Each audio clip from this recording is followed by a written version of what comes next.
I'm a family physician in Toronto, Canada.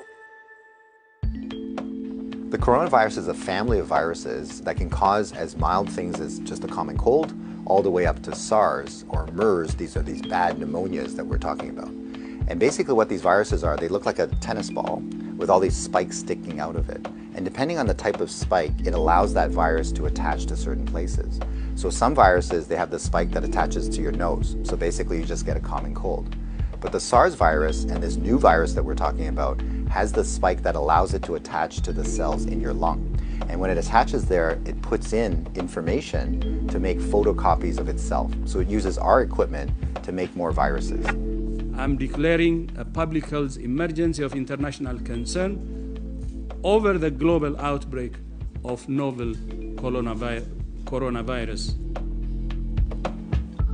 Most of the coronaviruses live in animals. In this particular case, it was from Wuhan. There was a fish market where they were selling live animals. And the thought is that the virus was in a live animal, then it crossed into a human.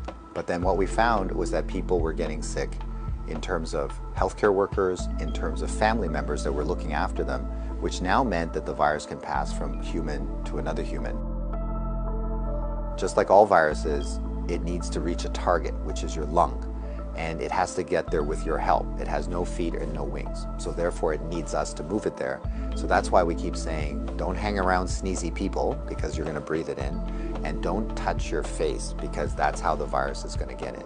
The masks are helpful, but they're not necessary because they're leaky. The ones that you and I buy basically have pockets here, so therefore the virus can get in. What the masks really do is they stop us from touching our face. If you're sick, we tend to mask you, so therefore you're not spewing out the viruses to other people sitting around you. The true people that have the real masks are the N95. Those are sealed. These are for the doctors that may be caring for the patients. So in the beginning, the coronavirus will cause kind of like flu-like symptoms or a cold. So people just get the stuffy nose, that kind of thing. But you'll understand that as soon as that virus starts manufacturing in your lung cells, they're producing all these copies of the virus, all of a sudden now you kill the lung cells. So now you can't exchange oxygen, and that's why one of the early symptoms is people get very short of breath and they tend to have a difficult time breathing, and that's why they end up in hospital. So currently, unfortunately, we don't have a direct treatment for the coronavirus. So we don't have a medication that can kill it off. And so it's really supportive. So in other words, the patient can't breathe, we give them oxygen, help them to breathe. They can't drink, so therefore we give them fluids to support them. Their kidneys begin to shut down, we help them with all those things. So it's a very supportive process. This is a new virus that we've never seen before. So our immune system, our army, are having a hard time figuring out what to do. So usually what we have to do is we make something called antibodies.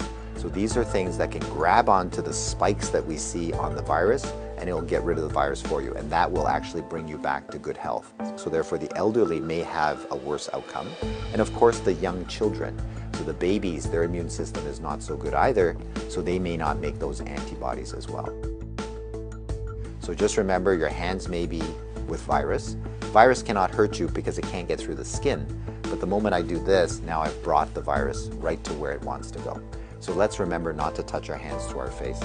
So let's say you think that you might have been on a plane or you might have bumped into somebody that has it. What should you do? So the first thing is to contact a healthcare worker to tell them that potentially you have it.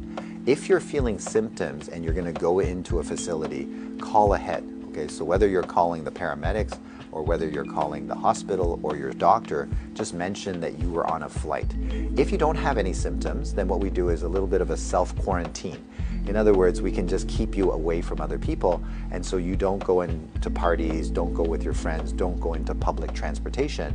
So we can contain it very easily by making sure that you do a self-confinement, so to speak, for the, let's say, 7 to 14 days is the longest incubation time. So after that, if you're feeling well, then you don't have anything to worry about. If we get the facts right, then we don't have to be overly worried, but we do the right things so that we don't get the virus ourselves and that we don't pass it on to others. And if we look after each other in this way, this virus will have nowhere to go. It needs us to move it, it needs us to make copies for it, and if we don't help it, then the virus will stop. So we have the power to do that right now.